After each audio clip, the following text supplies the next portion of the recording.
할렐루야. 할렐루야. 네, 주일 2부 예배 오신 우리 성도님들을 주님의 이름으로 사랑하고 환영합니다. 오늘도 온 마음과 정성을 다해서 우리 찬양과 예배로 주님 앞에 나아가겠습니다. 제가 먼저 기도하겠습니다. 거룩하신 아버지 하나님, 주님의 사랑과 은혜 가운데 이 한 주도 우리를 지키시고 보호하시며 또 이렇게 화창한 날 사랑하는 성도들 함께 모여 주님을 예배할 수 있게 하여 주심을 감사드립니다. 온 마음과 정성을 다하여 주님을 노래하게 하시고 주님이 주시는 말씀에 우리의 마음 문을 열게 하여 주시사 주님 받으시기에 한치의 부족함도 없는 예배로 나아갈 수 있도록 주님 성령으로 오늘 함께 하시며 능력으로 역사하여 주시옵소서. 사랑 많으신 예수 그리스도 이름으로 기도드립니다. 아멘. 우리 선한 목자 되신 우리 주 함께 찬양하시겠습니다.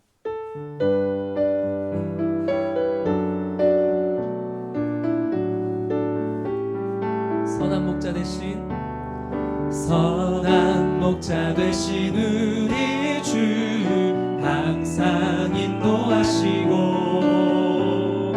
밤초동산 좋은 곳에서 우리 먹여주소서. 선한 목자 구세주여 항상 인도하소서. 선한 목자 구세주여 항상 인도하소서. 양의 문이 되신 예수여 우리 영접하시고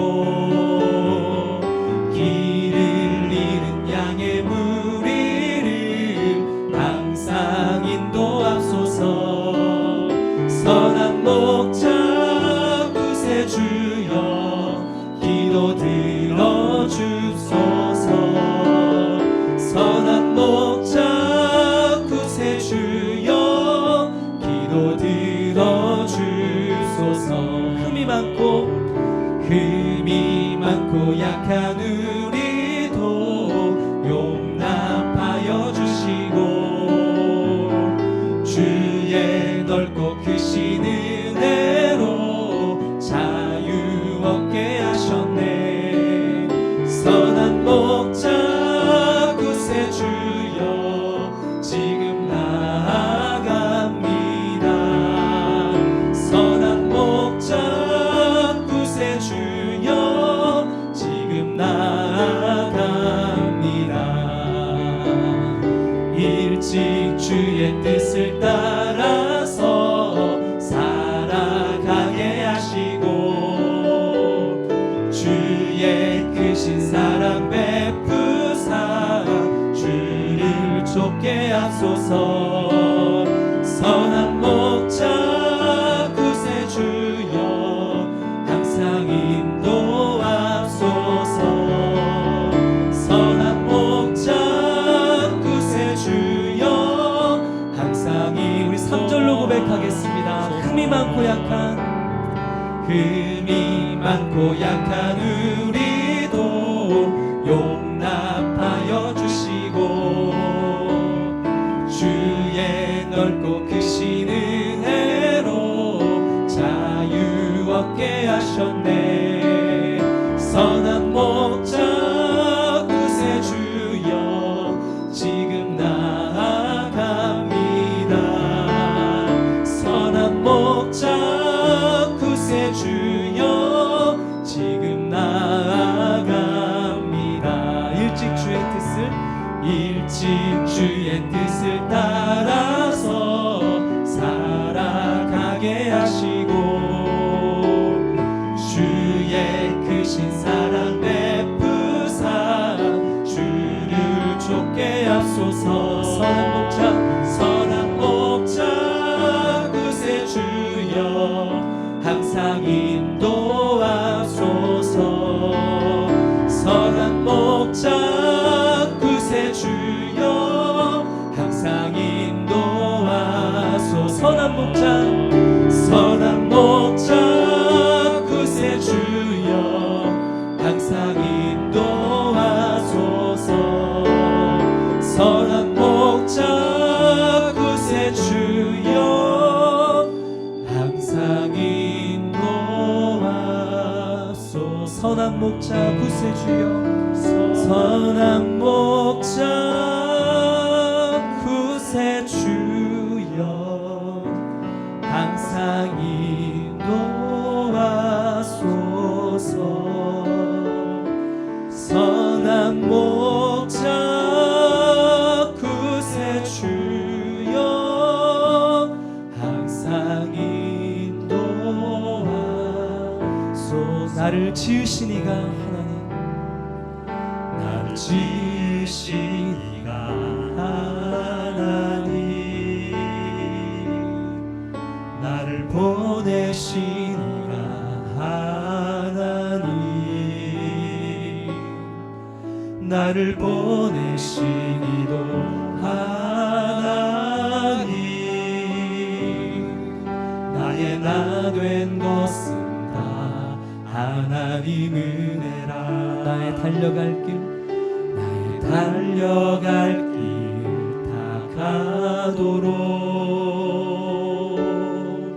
나의 마지막 호흡 다 하도록 나로 그 십자가 품게 하시니 나의 나 된 것은 다 하나님 은혜라 아멘 한량없는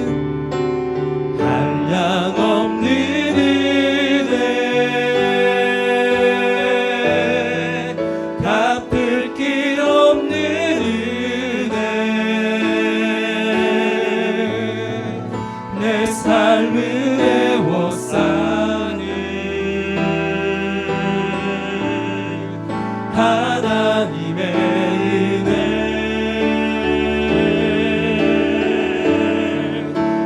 주저함 없이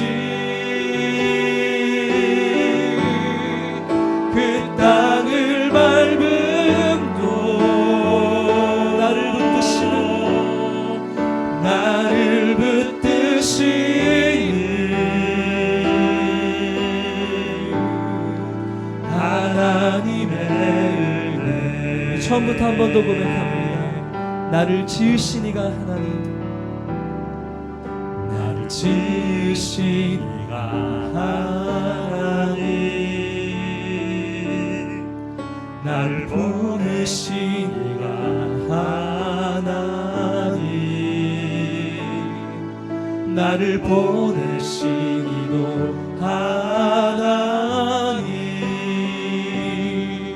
나의 나 된 것은 다 하나님 은혜라 나의 달려갈 길 다 가도록 달려갈 길 다 가도록 나의 마지막 호흡 다 하도록 나로 그 십자가 품게 하시니 나의 나 된 것은 다 하나님 은혜라 아멘 한량없는 은혜 한량없는 은혜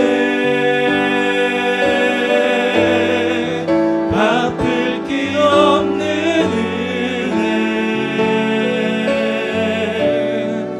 내 삶을 애워싸는 하나님의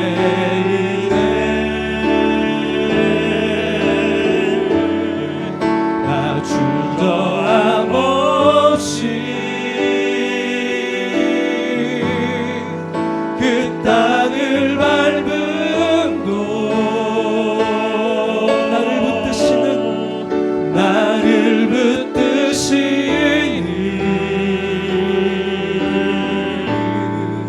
하나님의 한 번 더 고백합니다.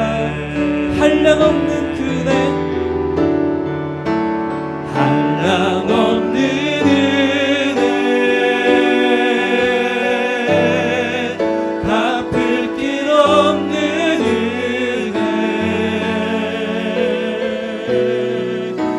삶을 애워싸는 하나님의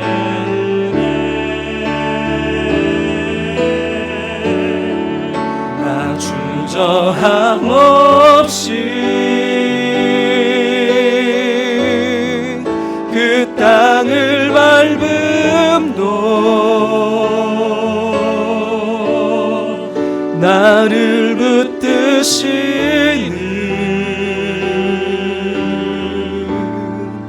하나님의 은혜. 아멘. 나를 붙드시는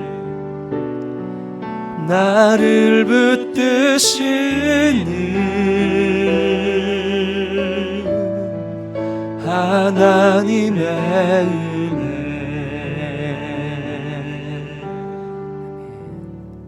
다 같이 일어나셔서 영광송 찬양하시겠습니다.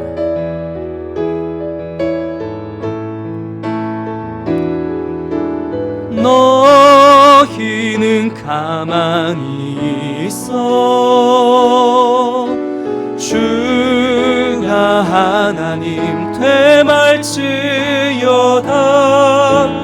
열방과 세계 가운데 주가 높임을 받으리라.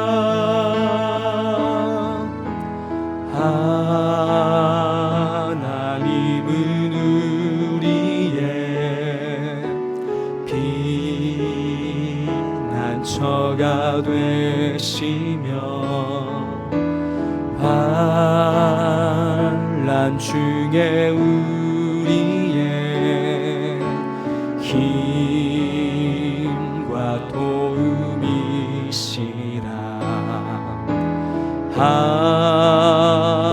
하나님은 우리의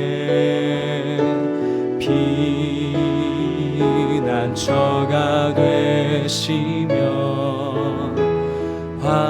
환난 중에 우리의 힘과 도움이시라.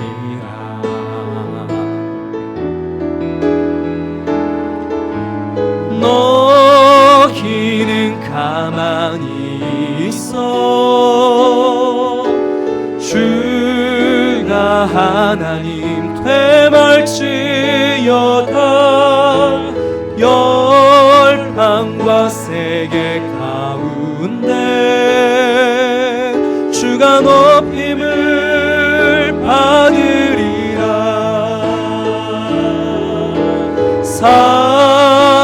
사랑합니다 내 아버지, 찬양합니다 내 온 맘 다하여 선포합니다 예수 그리스도. 주님 오심을 기다리며. 사랑하는 성도 여러분, 하나님께서 기뻐하시는 예배는 상한 마음과 통회하는 심령이라고 하셨습니다. 이 시간 지난 한 주간의 삶을 돌아보며 하나님 앞에 참회의 기도를 드리시겠습니다. 거룩하신 아버지 하나님, 지난 한 주도 주님을 기억지 못하고 주님의 말씀을 삶으로 살아내지 못했던 우리의 악함과 우리의 죄성 가득함과 우리의 그 연약함을 주님 이 시간 고백하오니 아버지 우리의 모든 것들을 주님 용서하여 주시옵소서. 있는 모습 그대로 주님 앞에 나아갔사오니 성령께서 이 시간 함께 하시사 우리를 주의 능력으로 새롭게 하여 주옵소서. 할렐루야. 여호와는 나의 능력과 찬송이시요 또 나의 구원이 되셨도다. 의인의 장막에는 기쁜 소리 구원의 소리가 있으며 여호와의 오른손이 높이 들렸으며 여호와의 오른손이 권능을 베푸시는도다. 하나님은 영이시니 예배하는 자가 영과 진리로 예배할지니라. 아멘.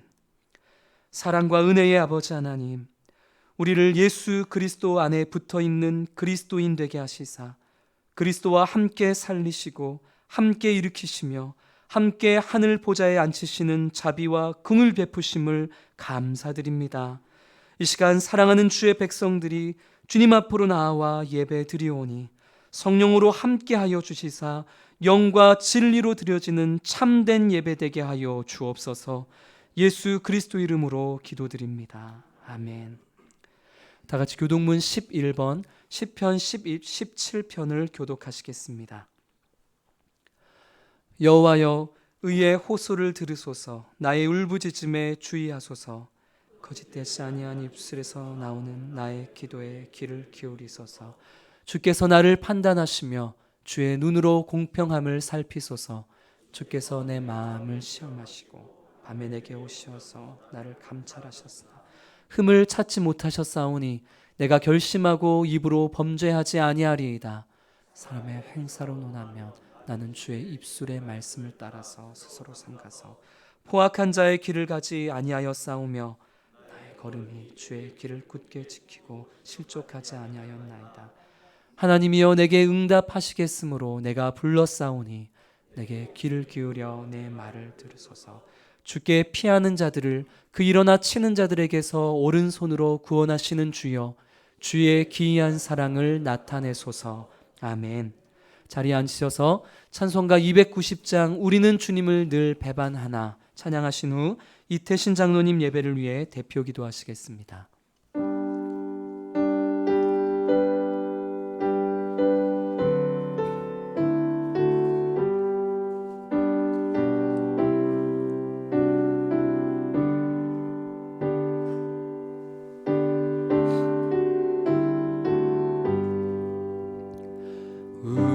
우리는 주님을 늘 배반하나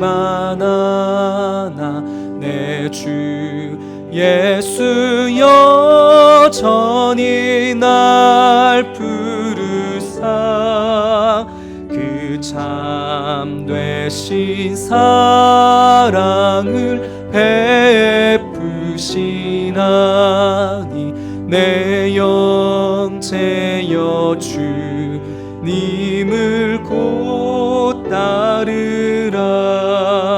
주 널 위해 피네 주 널 위해 피네 주 널 위해 피네 항상 비시네.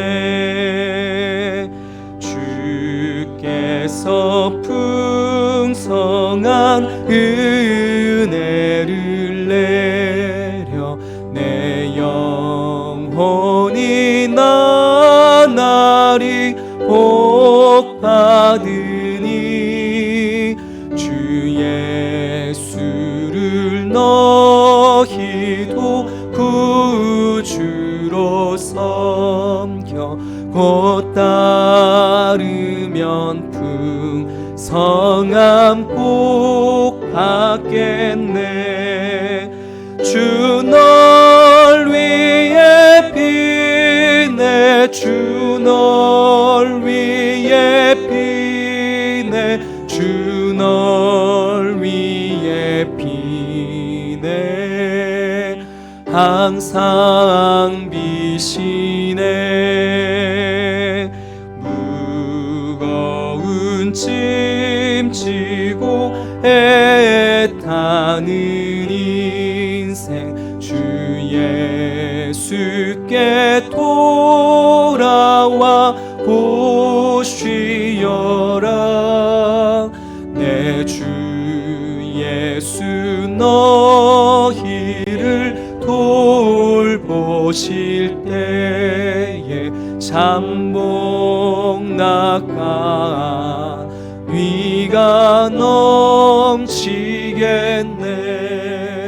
주 널 위해 피네 주 널 위해 피네 주 널 위해 피네 항상 비시네.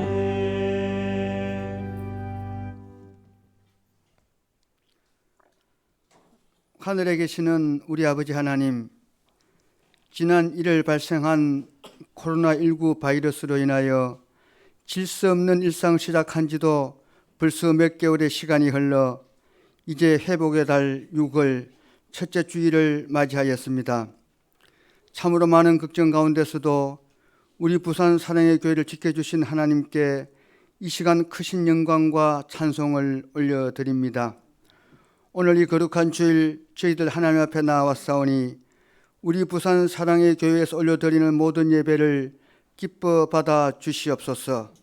아버지 하나님, 그동안 저희가 온라인 예배를 드릴 수밖에 없다는 핑계를 대면서 예배를 드렸지만은 사실 우리의 심령은 예배의 자리, 기도의 자리에서 많이 멀어져 있었음을 고백합니다. 그리하여 우리 믿음의 성벽이 많이 허물어졌으며 우리 예배의 성벽이 많이 손상되었으며 우리 기도의 성벽이 많이 약해지고 있는 상태가 되었음을 저희가 고백합니다. 이제 저희가 맞는 이 유월이 영적 회복의 달이 될 수 있기를 간절히 소원합니다. 저희들 믿음 위에 굳게 서서 허물어진 부분 보수하며 약해진 부분 회복하는 달이 될 수 있도록 은혜를 베풀어 주시옵소서. 지난 한 주간에는 사랑하는 목사님 통하여 우리를 사랑하시는 하나님의 그 큰 사랑을 다시 한번 묵상하며 살게 하신 것 감사합니다. 그렇습니다. 아버지 하나님, 우리는 주님을 늘 배반하나 그럼에도 불구하고 하나님께서는 우리를 다시 살려주시고 성령을 따라 행하는 사람 되게 하여 주시며 저희들에게 하늘의 복과 권세를 누리게 하시니 감사합니다. 다만 저희들은 믿음 없는 텅 빈 보석 상자만 가지고 그리스도인이라 착각하는 것이 아니라 진실로 그리스도 안에 있는 자들, 진실로 그리스도와 연합하는 자들 다 될 수 있도록 우리의 믿음을 붙들어 주시옵소서. 이제 우리 주일학교도 염려와 걱정 가운데 오픈 예배를 시작하였습니다. 오직 하나님만 바라보고 예배하는 우리 어린 친구들, 이 시간 사랑하고 축복하며 기도합니다. 하나님, 이들이 사무엘처럼 경건을 잘 배우게 하시며 어떠한 상황 속에서도 요셉처럼 하나님의 동행하심을 바라보는 친구들 되게 하셔서 정말 하나님의 이름을 빛낼 씩씩한 믿음의 용사들 다 될 수 있도록 은혜를 베풀어 주시옵소서. 사랑하는 목사님, 한 주간 기도하며 준비하신 말씀 가지고 하나님 앞에 서셨습니다. 이 시간 강단에서 선포되는 말씀 위에 성령으로 기름 부어 주셔서 이곳 이 자리에는 오직 하나님의 은혜와 영광만 가득하게 하옵소서. 은혜가 풍성하신 예수님의 이름으로 기도합니다. 아멘.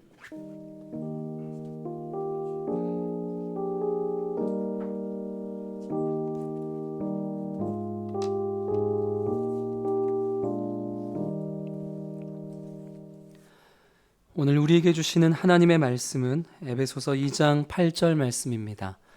신약성경 311면에 있습니다. 에베소서 2장 8절 말씀을 제가 봉독해 드리겠습니다. 너희는 그 은혜에 의하여 믿음으로 말미암아 구원을 받았으니 이것은 너희에게서 난 것이 아니요 하나님의 선물이라. 아멘. 담임 목사님께서 은혜, 인간의 공경에 대한 하나님의 응답이란 제목으로 말씀 전해 주시겠습니다. 여러분, 지난 한 주간 잘 지내셨습니까? 네. 우리가 지난주에 그리스도인은 누구인가 하는 매우 중요한 정의를 함께 배웠습니다. 여러분 기억이 나시죠? 여러분, 그리스도인이 누구일까요? 그리스도인은 그리스도 안에 있는 사람입니다. 우리가 이전에는 아담의 안에 있는 사람이었다가 이제는 그리스도 안에 있는 사람이 되었습니다. 사도 바울은 그것을 함께라는 말로 사용을 했는데요. 그리스도와 함께 살았고 그리스도와 함께 일어났고 그리스도와 함께 하늘에 앉았다고 말을 했습니다. 여러분, 그러면 우리는 어떻게 아담 안에서 그리스도 안으로 옮겨졌을까요? 오늘 본문인 8절 말씀 같이 한번 읽어보겠습니다. 2장 8절이죠. 같이 한번 읽어보겠습니다. 시작. 너희는 그 은혜에 의하여 믿음으로 말미암아 구원을 받았으니 이것은 너희에게서 난 것이 아니요 하나님의 선물이라. 우리는 은혜에 의해서 아담 안에서 그리스도 안으로 옮겨진 사람이 되었습니다. 여러분, 그러면 우리가 지금 2장 8절을 읽었는데요. 여기서 말하는 은혜는 무엇을 의미하는 것일까요? 20세기 후반에 복음주의 신앙에 크게 영향을 끼친 영국 출신의 3명의 그 목사님들이 계시는데요. 한 사람은 마틴 로이드 존스이고 또 한 사람은 존 스톡트이고 그리고 다른 한 사람은 제임스 패커라고 할 수 있는데, 특별히 제임스 패커는 우리가 성경에서 말하는 은혜라는 말을 이해하기 위해서는 성경이 말하는 교리, 4가지 교리를 먼저 선 이해를 가져야 한다, 이렇게 말을 했습니다. 그래서 오늘은 은혜를 이해하기 위한 성경의 4가지 교리에 대해서 먼저 우리가 이해를 한번 살펴보고요. 그런 다음에 에베소서 본문으로 넘어가서 은혜에 대해서 함께 생각을 해보겠습니다. 자, 주보 3면의 말씀 노트에 보면 네 가지 교리라고 되어 있는데요. 첫 번째 교리는 인간의 악함입니다. 인간의 악함이라고 적어보겠습니다.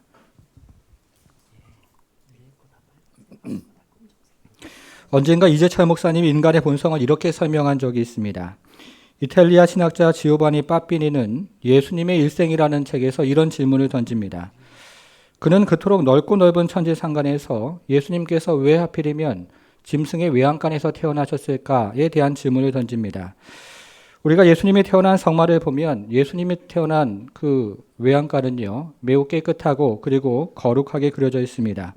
그러나 짐승의 외양간이라는 곳은 본래 짐승의 오물이 범벅이 되어져 있는 매우 추하고 더러운 장소인 것을 우리는 알고 있습니다.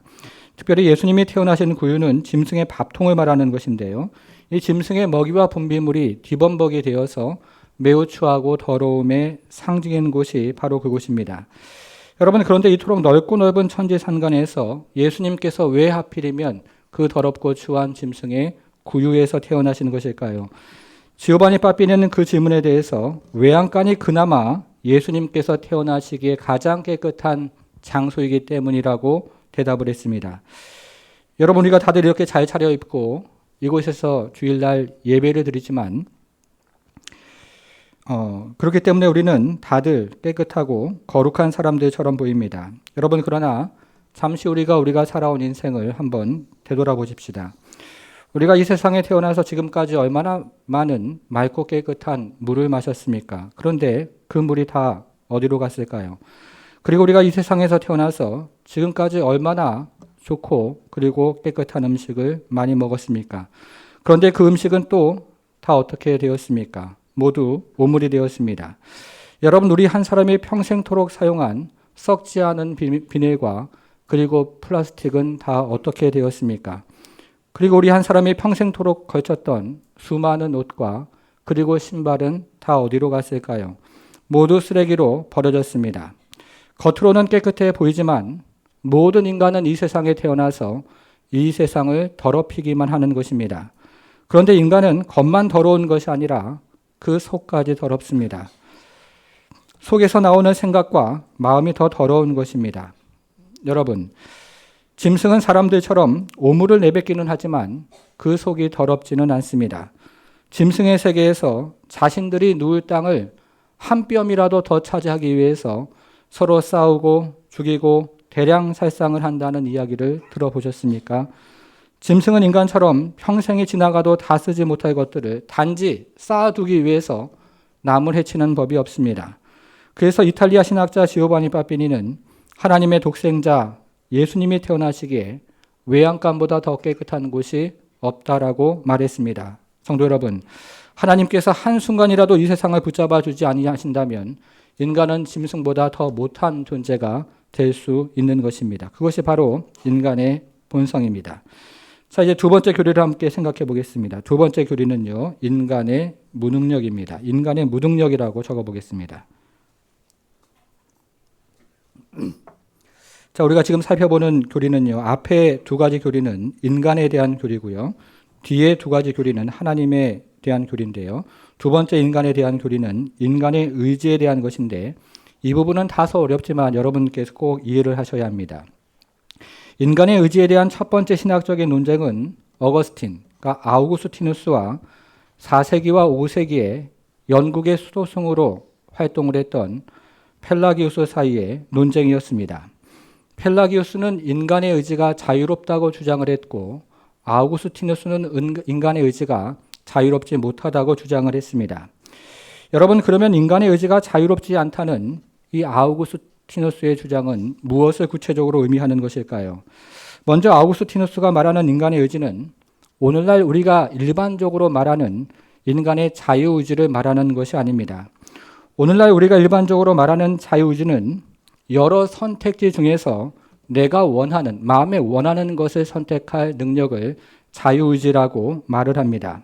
예를 들면 여러분들이 이번 주 돌아오는 토요일에 물놀이 가는 것을 선택할 수도 있고 아니면 집에 머물러 있는 것을 선택할 수도 있는데요.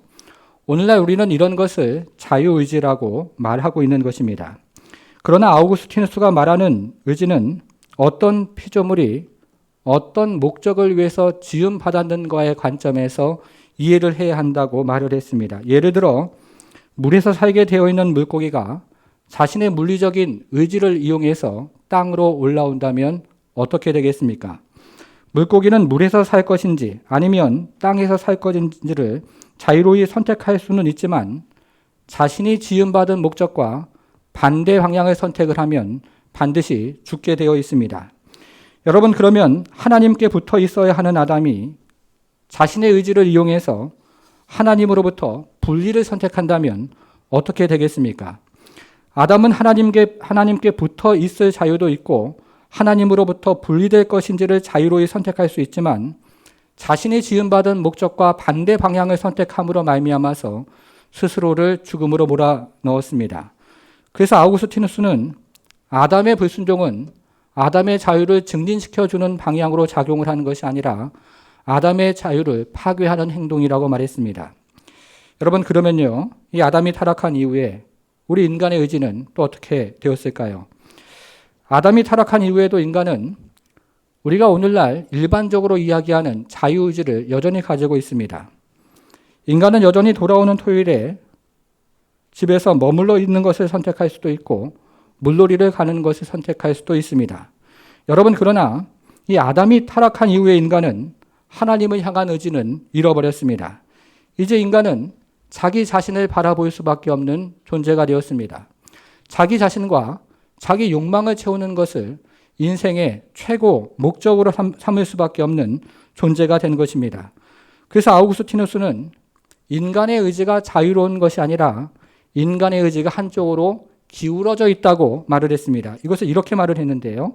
화면을 같이 한번 보시겠습니다.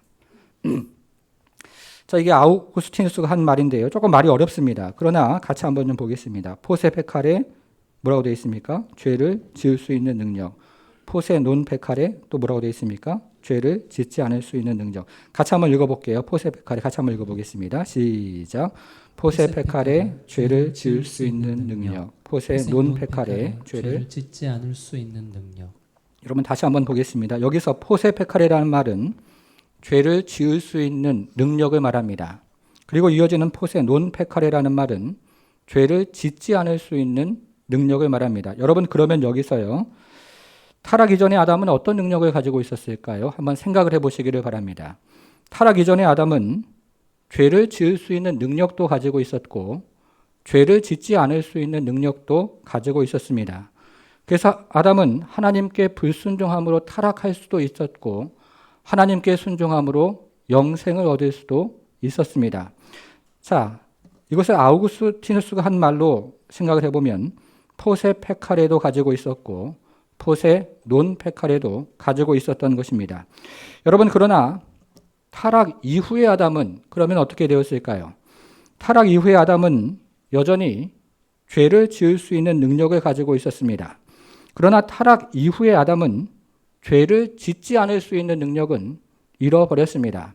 아우구스티누스가 한 말로 이야기를 하면 포세 페카레는 여전히 가지고 있었지만 포세 논 페카레, 죄를 짓지 않을 수 있는 능력은 잃어버렸던 것입니다. 이것을 간단히 말하면 타락 이후의 아담은 죄를 지을 수밖에 없는 존재가 되었다, 이렇게 이야기할 수 있습니다. 어떻게 되었다고요? 죄를 지을 수밖에 없는 존재가 된 것입니다.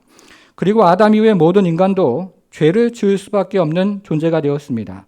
그래서 아우구스티누스는 인간의 의지가 자유로운 것이 아니라 한쪽으로 기울어져 있다, 이렇게 말을 했던 것입니다. 이것을 제임스 베커는 인간의 무능력이라고 표현을 했습니다. 자, 이것이 인간에 대한 두 번째 교리입니다. 이제 세 번째 교리로 가보겠습니다. 세 번째 교리는요, 하나님의 심판입니다. 하나님의 심판이라고 적어보겠습니다.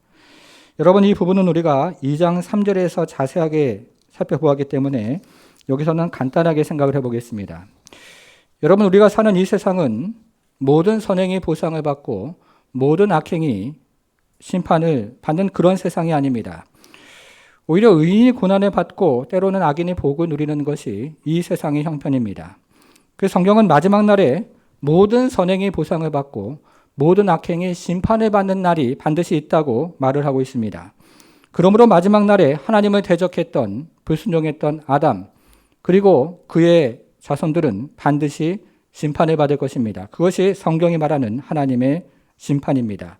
네 번째 교리로 가보겠습니다. 네 번째 교리는요, 하나님의 자유라고 적어보겠습니다. 하나님의 자유.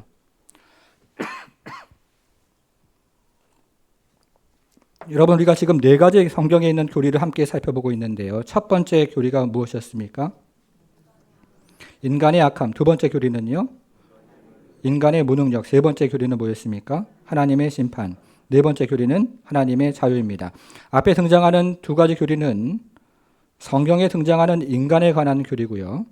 뒤에 등장하는 두 가지 교리는 성경에 등장하는 하나님에 대한 교리인데요. 마지막 네 번째, 인간의 자유라는 말은 하나님의 자유라는 말은 하나님의 주권적인 자유를 말하고 있는 것입니다.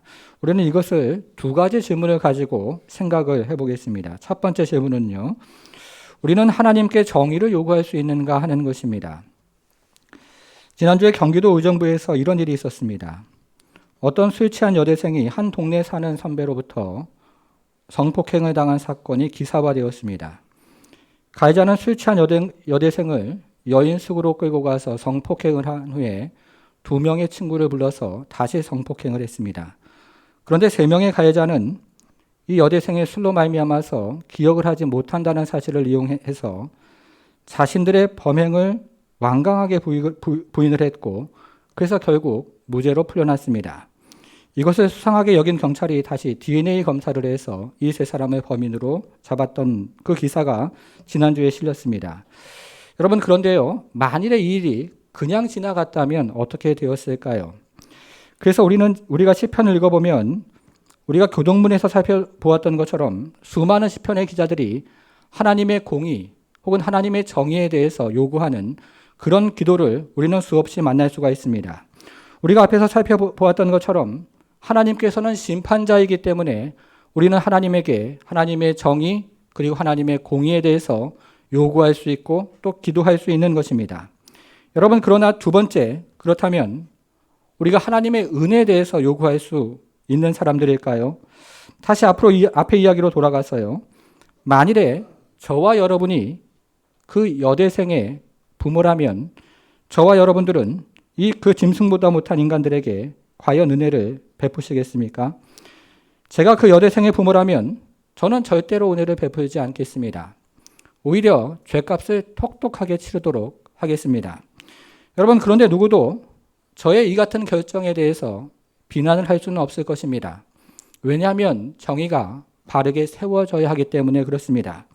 여러분, 이것은 무엇을 말해주는 것일까요? 그러므로 우리는 하나님에게 정의를 요구할 수 있지만 하나님에게 은혜를 요구할 수는 없다는 것입니다. 다시 말해서 하나님께서 우리에게 당연히 은혜를 베풀어 주셔야 하는 분이, 그런 의무를 가진 분이 아니라는 사실을 성경은 이야기하고 있습니다. 여러분, 그것은 어디까지나 하나님에게 속한 하나님의 주권적인 자유라고 말할 수 있습니다. 자, 이제 정리를 한번 해보겠습니다. 우리는 앞에서 인간에 대한 두 가지 교리와 그리고 하나님에 대한 두 가지 교리를 살펴보았는데요. 우리가 앞에서 살펴본 인간에 대한 두 가지 교리와 하나님에 대한 두 가지 교리는 마치 시줄과 날줄처럼 서로 엮여져서 이것은 인간의 구원이 불가능하다는 것을 매우 여실하게 우리에게 말해주고 있습니다. 여러분, 악한 인간이 악을 심판하시는 하나님에게 과연 무엇을 요구할 수 있겠습니까?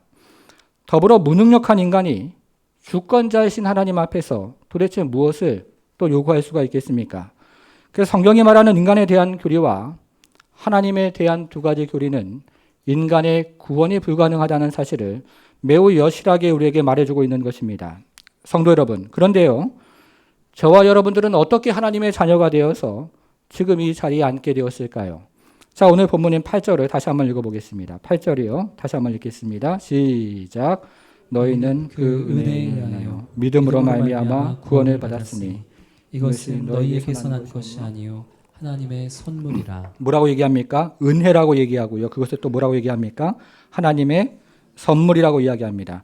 여러분, 그러므로 은혜라는 것은 하나님의 자발적인 자비라고 말할 수 있습니다.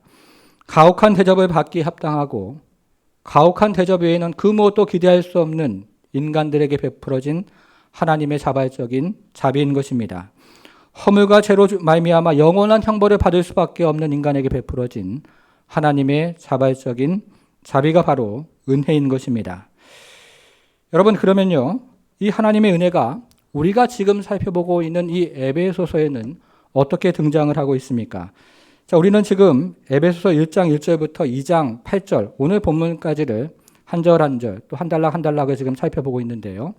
우리가 에베소서를 계속 읽어보면 에베소서 1장 3절부터 2장 10절까지가 하나의 단락인 것을 깨닫게 됩니다. 여러분, 그런데 이 부분이 연역법으로 되어 있어서요, 1장 3절이 주제 구절에 해당하고 나머지는 1장 3절을 풀어서 설명하는 내용으로 되어 있습니다. 여러분, 그래서 1장 3절로 다시 한번 가보겠습니다. 1장 3절로 다시 한번 가볼게요. 1장 3절입니다. 우리가 여러 번 이 구절을 함께 살펴보았는데요. 다시 한번 같이 읽어보겠습니다. 시작. 찬송하리로다 하나님 곧 우리 주 예수 그리스도의 아버지께서 그리스도 안에서 하늘에 속한 모든 신령한 복을 우리에게 주시되. 우리는 이 구절을 가지고 성령께서 우리에게 주시는 하늘에 속한 신령한 복이 무엇인지를 5가지로 살펴보았습니다. 여러분 기억하시죠? 첫째, 성령의 인치심. 둘째, 성령의 조명하심. 셋째, 성령의 능력, 속사람을 강건케 하는 능력. 넷째, 성령의 하나됨. 외우시죠? 다섯째, 성령의 검, 곧 하나님의 말씀이었습니다. 이것이 에베소서 전체를 통해서 성령께서 주시는 하늘에 속한 신령한 복이었습니다. 여러분, 그러면요, 에베소서 1장 3절부터 2장 10절이 하나의 단락이라고 말씀을 드렸는데 이 부분에서 하늘에 속한 신령한 복은 어떤 것이 있을까요? 자, 같이 한번 또 보겠습니다. 성경은 그것을 크게 3가지로 이야기하고 있는데요. 첫째는 성부 하나님의 선택입니다. 1장 4절로 가보겠습니다. 1장 4절. 곧 창세전에 그리스도 안에서 우리를 뭐라고 되어 있어요? 택하사 우리로 사랑 안에서 그 앞에 거룩하고 흠이 없게 하시려고. 여러분, 주보 적용의 첫째 옆에다가 성부 하나님의 선택이라고 적어보겠습니다. 주보 첫째 적용 옆에다가요, 성부 하나님의 선택이라고 적어보겠습니다. 그런데 여기에 등장하는 택하다라는 말은 에콜레고라는 헬라말을 번역한 것인데요, 골라내다, 집어내다, 이런 의미를 가지고 있습니다. 하나님께서 창세전에 쪽집게를 가지고 콕 골라내다 혹은 집어내다 하는 의미를 가지고 있는 것인데요, 이것을 종교개혁자들은 소위 예정론이라고 불렀습니다. 여러분, 그런데 우리가 예정론을 잘못 이해하면 도리어 부작용을 초래하게 됩니다. 만일에 내가 하나님으로부터 영생을 받기로 개별적으로 지명을 받았다면 내가 지금부터 아무렇게나 산들 무슨 거리낌이 있겠습니까? 그러나 반대로 만일에 내가 하나님으로부터 영생을 받기로 개별적으로 지명을 받지 못했다면 교회를 열심히 다니고 봉사를 하는 것은 또 무슨 의미가 있겠습니까? 그리고 우리가 하는 신앙생활은 도대체 무슨 의미가 있으며 우리가 하는 전도와 선교는 또 어떤 의미가 있겠습니까? 그래서 많은 사람들은 이 예정론에 대한 의문을 품고 예정론을 거부하는 것입니다. 저 또한 처음 신학교를 선택할 때 장로교 신학교를 선택하지 않고 초교파 신학교를 선택했던 이유 중에 하나는 바로 이 예정론 때문이었습니다. 여러분, 그런데 이것은 어디까지나 예정론에 대한 오해에서 비롯된 것입니다. 성도 여러분, 이 예정론은요, 미래를 바라보는 안경이 아니라 과거를 바라보는 안경이라고 할 수 있습니다. 성경에 등장하는 예정론에 대한 모든 본문은 미래를 바라보는 안경으로 되어 있지 않고 과거를 되돌아보는 안경으로 되어 있습니다. 그래서 우리가 예정론을 미래를 바라보는 안경이 아니라 과거를 되돌아보는 안경임을 이해하고 나면 우리가 그동안 가지고 있었던 오해들이 풀리게 되는 것을 깨닫게 됩니다. 여러분, 우리가 앞에서요, 이 제임스 패커가 말한 인간의 2가지 상태에 대해서 함께 생각을 해보았는데요. 다시 한번 확인해 보겠습니다. 첫 번째 교리가 무엇이었습니까? 인간의 악함이었습니다. 두 번째 교리가 무엇이었습니까? 인간의 무능력이었습니다. 우리가 이것을 에베소서 2장 1절과 2절과 3절을 통해서 비교적 자세하게 살펴보았는데요. 이것은 인간이 자신의 이성이나 지식이나 그리고 의지를 가지고 스스로 절대로 구원받을 수 없다는 것을 우리에게 여실하게 말해주고 있습니다. 여러분, 그렇다면 인간의 구원은 도대체 어디에서 비롯된 것일까요? 이제 우리가 예정론이라는 안경을 쓰고 우리의 과거로 되돌아가 보겠습니다. 1장 4절부터 6절이 그 말씀인데요. 자, 에베소서 1장 4절부터 6절로 가보겠습니다. 4절, 곧 창세전에 그리스도 안에서 우리를 뭐라고 되어 있습니까? 택하사 우리로 사랑 안에서 그 앞에 거룩하고 흠이 없게 하시려고. 5절, 그 기쁘신 뜻대로 우리를 또 뭐라고 되어 있어요? 예정하사 예수 그리스도로 말미암아 자기의 아들들이 되게 하셨으니. 자, 6절 어떤 말로 시작을 합니까? 이는 우리를 창세전에 택하신 것은, 그리고 우리를 창세전에 예정하신 이유는, 이는 그가 사랑하시는 자 안에서 우리에게 거저 주시는 바 그의 뭐라고 되어 있어요? 은혜라고 되어 있습니다. 그렇죠? 그러므로 우리가 구원을 받은 것은 우리 안에 있는 어떤 것 때문이 아니라 오로지 성부 하나님의 택정하심에 따른 것입니다.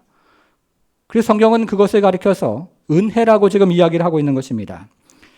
자, 두 번째로 가보겠습니다. 둘째는요, 성자 하나님의 구속입니다. 이번에는 1장 7절로 가보겠습니다. 1장 7절 같이 한번 읽어보겠습니다. 시작.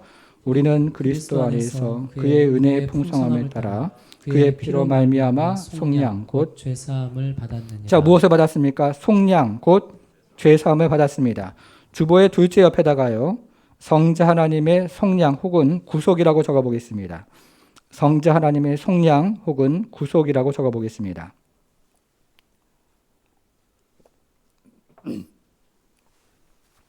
여러분, 우리가 이 구절을 살펴볼 때에 여기에 등장하는 속량이라는 의미를 세 가지로 생각해 보았습니다. 속량을 의미하는 첫 번째 단어는 아고라조라는 헬라 말인데요. 이것은 시장에서 값을 지불하고 노예를 산다, 이런 의미를 가지고 있었습니다. 속량을 의미하는 두 번째 단어는 엑사고라조라는 헬라 말인데요. 이것은 아고라조라는 말에다가 EX가 붙어서 밖으로라는 말이 첨가되었습니다. 그래서 이것은 시장에서 산 노예를, 값을 지불하고 산 그 노예를 밖으로 가지고 시장 밖으로 데리고 나온다, 이런 의미를 가지고 있는데요. 이것은 되돌릴 수 없는 거래를 의미하는 것입니다. 속량을 의미하는 세 번째 단어는 리트로라는 헬라 말인데요. 이것은 밖으로 데리고 나온 노예를 완전한 자유의 몸으로 풀어주다, 이런 의미를 가지고 있습니다. 이것이 성경에서 이야기하는 속량이라는 말이 가진 뜻입니다. 여러분, 그런데 우리가 읽었던 이 속량이라는 말, 이 속량이라는 말은 구약 성경 속에서 매우 일찌감치 처음부터 등장을 하는 그런 매우 일찌감치 이 단어가 등장을 합니다. 아담과 하와는 죄를 범한 후에 무화과 나뭇잎으로 자신의 수치를 가렸습니다. 이때 하나님께서는 짐승을 죽여서 가죽옷으로 만들어서 아담과 하와의 수치를 가려주셨습니다. 여러분, 그런데요, 이 장면을 머릿속으로 한번 상상을 해보시기를 바랍니다.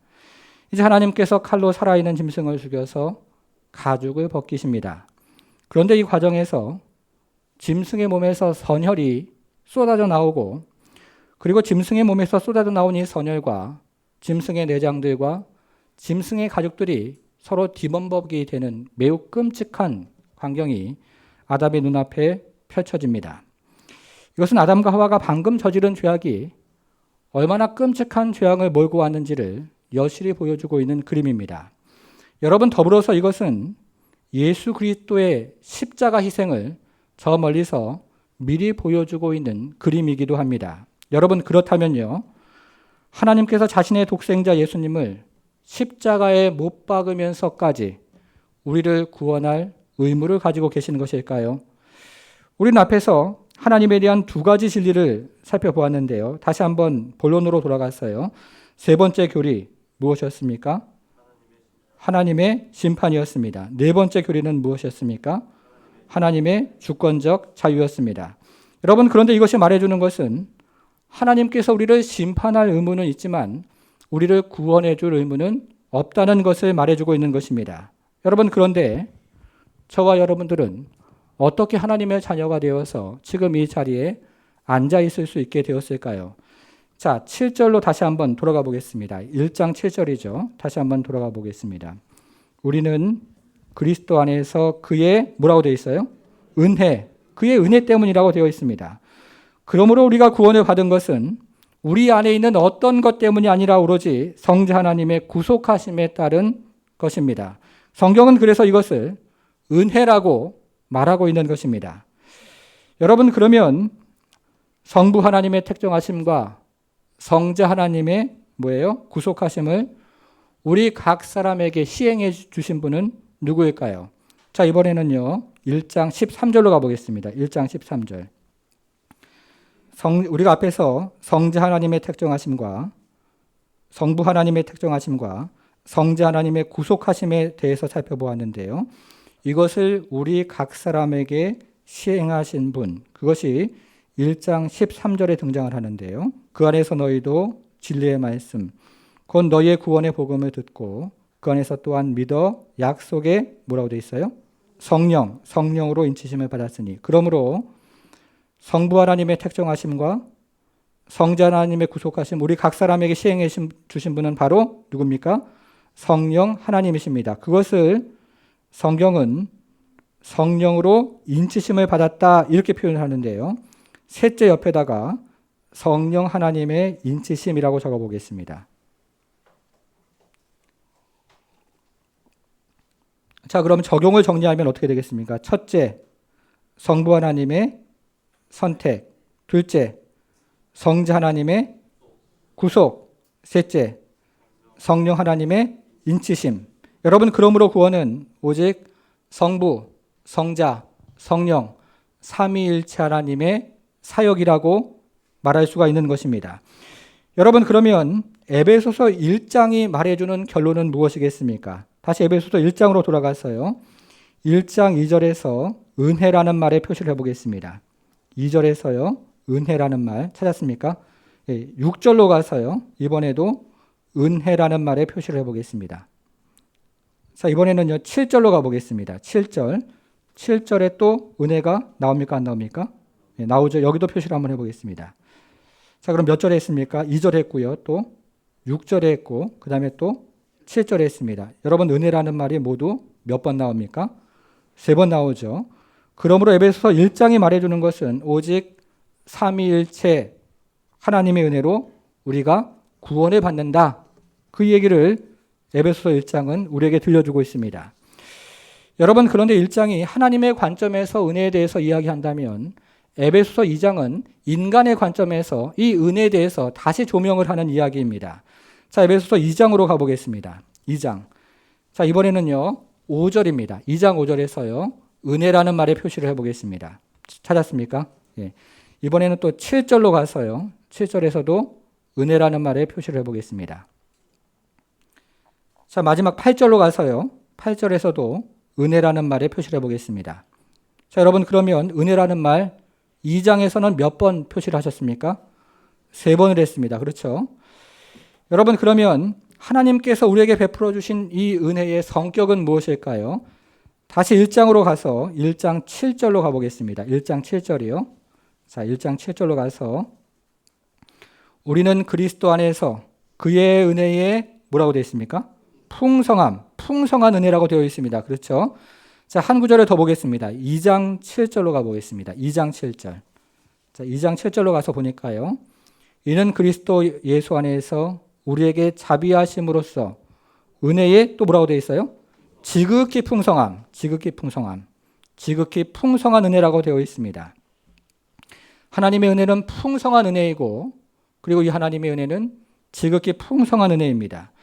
여러분, 그렇다면 풍성한 은혜, 이 지극히 풍성한 은혜의 결과는 무엇일까요? 2장 5절로 가보겠습니다. 2장 5절.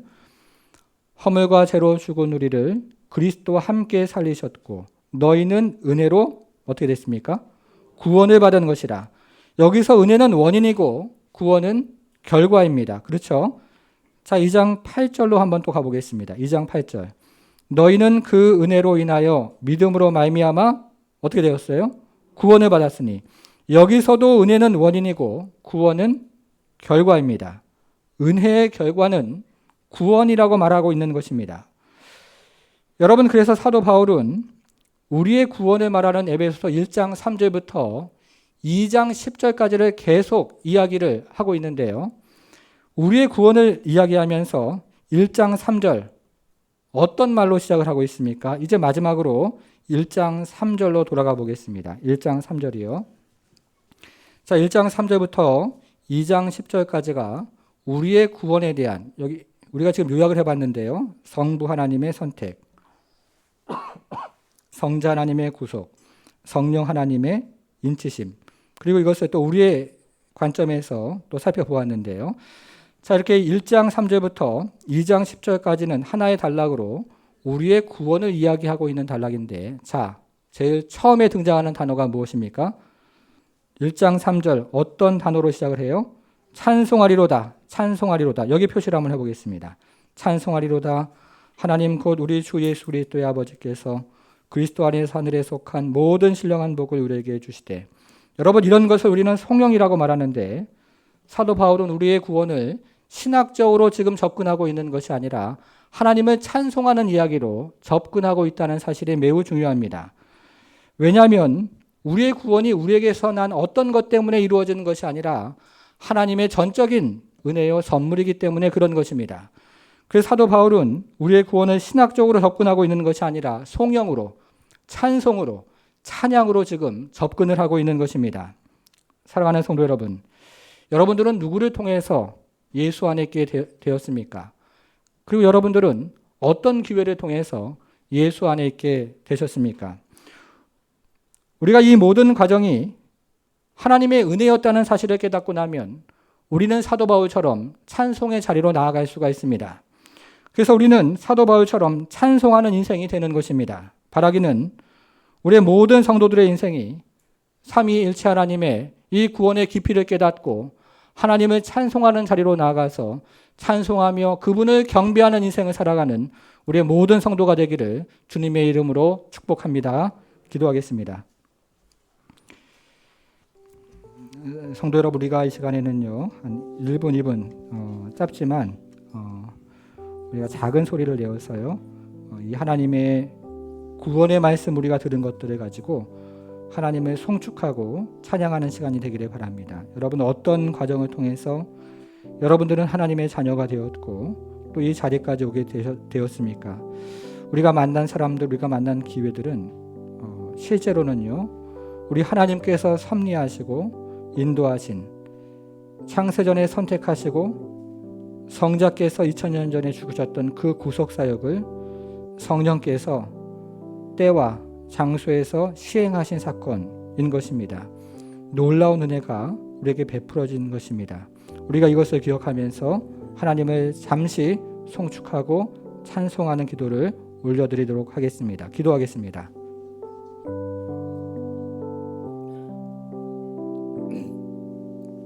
하나님 아버지, 하나님 아버지, 이 큰 은혜 하나님 아버지 구원을 깨닫고 또 하나님 앞에 나아가 하나님을 송축하며 두 손을 들어 하나님 앞에 참으로 찬양하고 또 하나님 아버지의 송영하며 찬송하리로다.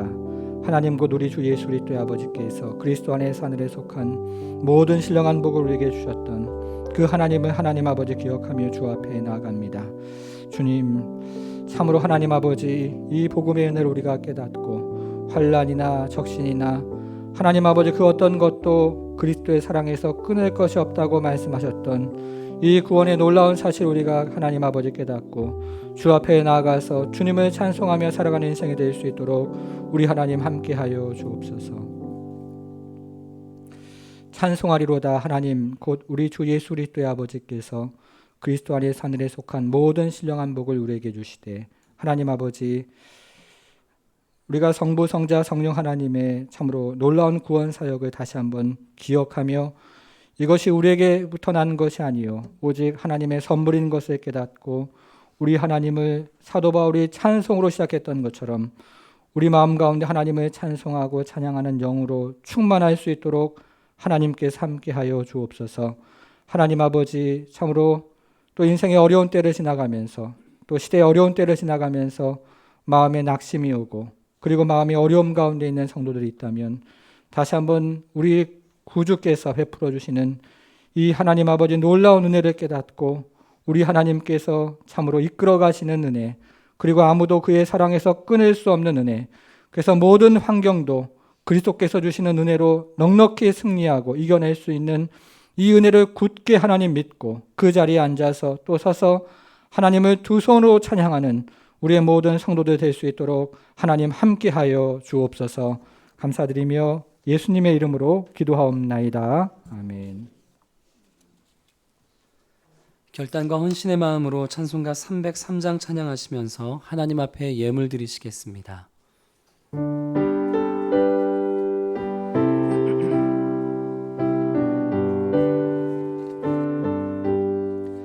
날 위하여 십자가에 중한 고통 받으사 대신 죽은 주 예수의 사랑하신 은혜여, 보배로운 피를 흘려 영영 죽을 죄에서 구속함을 받으니 어찌 찬양하나이까. 예수 안에 있는 우리 한량없이 즐겁고 주 성령의 위로함이 마음속에 차도다. 천국 음악 소리 같은 은혜로운 그 말씀 끊임없이 듣는 우리 어찌 찬양 안 할까. 이 세상의 모진 풍파 쉬지 않고 불어도 주님 안에 보받는 우리 마음 편하다. 늘 깨어서 기도하고 저 천국을 바라며 주님만을 기다리니 어찌 찬양 안 할까.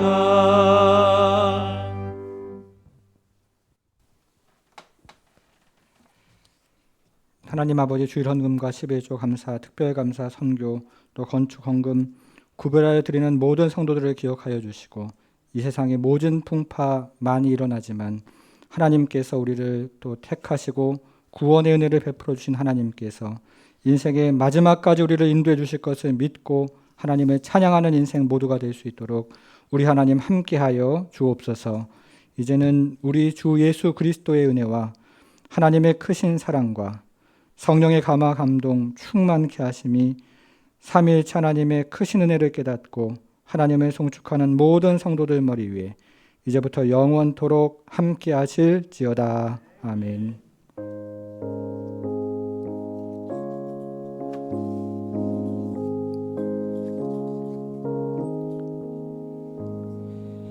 네, 교회 소식 안내해 드리겠습니다. 네, 주보일면을 같이 한번 보겠습니다. 예배 안내 있는데요. 이제 이번 주 다음 주는 은혜와 믿음에 관한 내용을 계속 우리 함께 나누고 있는데요. 매우 중요한 내용입니다. 여러분께서 또 함께 기도하시고 또 성경을 여러 번 묵상하셔서 오시면 도움이 되겠습니다. 교회 생활 안내 참고하시고요. 세 번째 새벽 기도회 및 화요 중보 기도 모임. 우리가 지금 가까이서 교제하면서 또 몸으로 섬길 수 있는 사역을 할 수가 없습니다. 저희가 지금 할 수 있는 사역은 기도하는 사역이고 또 말씀 보는 사역인데요. 온 교회가 함께 기도하기를 또 원하는 것입니다. 여러분, 그래서 또 직분을 맡은 모든 직분자들, 또 사역을 맡은 또 분들, 또 새벽 기도회, 또 화요 기도 중보 모임 또 함께 동참해 주시기를 바라겠습니다. 네 번째 주차 광고 있는데요. 주일 예배와 수요 예배 때 교회 주차장 이용은 두 가지 경우에 가능합니다. 첫 번째는 몸이 불편하신 분들이고요. 또 두 번째는 새가족 분들로 제한을 합니다. 여러분, 요즘 한국교회에서 하는 그 선한 운동 중에서 지역 상권 살리기 운동을 하고 있습니다. 저희 교회도 보면 이 앞에 장사하시는 분들이 계시는데요. 저희가 주일날 이곳에 주차를 하고 또 수요일날 이곳에 주차를 하면 앞에서 장사하시는 분들이 매우 불편한 그런 상황 안에 들어가게 됩니다. 그래서요, 수요일날, 주일날 이분들이 또 장사를 하셔야 되지 않겠습니까? 저희가 그래서 이 지역을 배려하는 마음으로 또 이것을 함께 또 사용하는 곳이니까요. 또 기억하셔서 공영 주차장에다가 주차를 해주시기를 바라겠습니다. 자, 교우동정 같이 한번 보겠습니다. 손재영 집사, 박현준 집사 차남, 손승현 형제 내일 입대를 하는데요. 여러분 기도해 주시기를 바랍니다. 다른 모든 일정은 주보를 참고하시고요. 다 같이 일어나서 파송의 노래로 모든 예배를 마치도록 하겠습니다.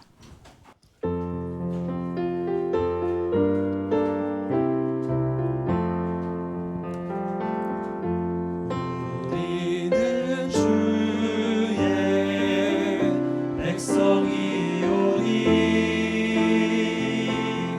주의 그 큰 일을 선포합니다. 이곳 어두운 세상에 빛으로 부르셨네. 주의 얼굴 구할 때 역사하소서.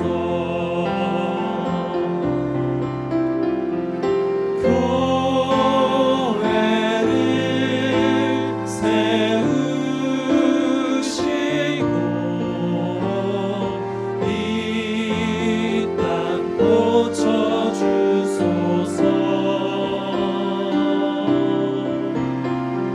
주님 나라 임하시고 주 뜻 이루어지라.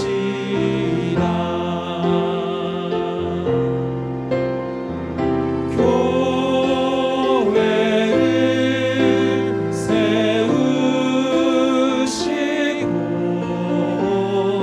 이 땅 고쳐주소서.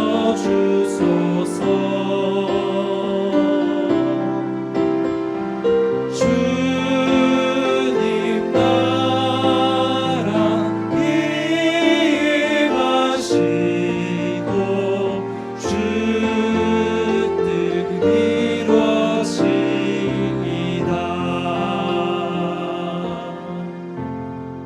주님의 은혜를 찬송하는 한 주 되시기를 소망합니다.